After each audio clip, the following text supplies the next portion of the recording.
Gaji PNS tertinggi di Indonesia. Siapakah dia? Dikutip dari kompas.tv. Salah satu daya tarik profesi pegawai negeri sipil yaitu besaran gaji yang diberikan. Salah satunya adalah tunjangan kinerja atau yang biasa dikenal dengan tukin.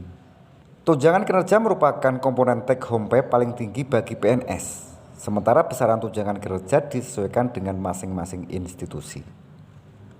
Berdasarkan data dari BKN, jumlah peserta yang mendaftarkan dalam rekrutmen CPNS tahun anggaran 2019 mencapai 5.056.585 untuk formasi, 196.682 formasi.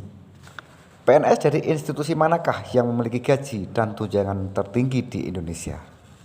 Pemilik gaji dan tunjangan PNS paling tinggi adalah Eselon 1 Direktorat Jenderal Pajak Kementerian Keuangan atau Direktur Jenderal Pajak.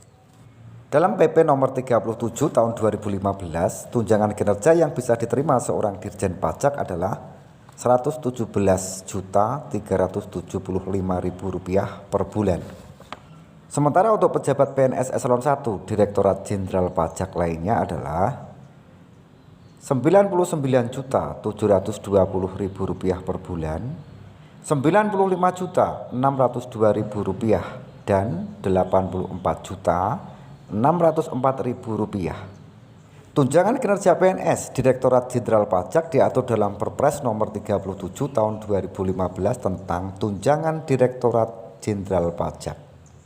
Dalam PP nomor 37 tahun 2015, tunjangan kinerja pada Direktorat Jenderal Pajak dapat dibayarkan 100% pada tahun berikutnya selama 1 tahun dalam hal realisasi penerimaan pajak sebesar 95% dari target penerimaan pajak.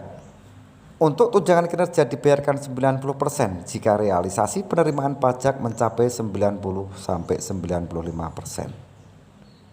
Tunjangan kinerja dibayarkan 80% jika realisasi penerimaan pajak mencapai 80-90%. Kemudian tunjangan kinerja dibayarkan 70% jika realisasi penerimaan pajak mencapai 70-80%. Dan tunjangan kinerja dibayarkan 50% jika realisasi penerimaan pajak kurang dari 70%. Besaran tunjangan kinerja Direktorat Jenderal Pajak ini adalah yang paling tinggi dibandingkan instansi pemerintah yang lain, termasuk dengan sesama PNS di Kementerian Keuangan. Masih ada beberapa tunjangan lagi yang diterima Dirjen Pajak, yaitu tunjangan melekat antara lain tunjangan suami atau istri sebesar 5% dari gaji pokok, tunjangan anak 2% dari gaji pokok, maksimal berlaku untuk 3 anak, tunjangan makan, tunjangan jabatan, dan uang perjalanan dinas. Sementara gaji pokok PNS diatur dalam Peraturan Pemerintah Nomor 15 Tahun 2019.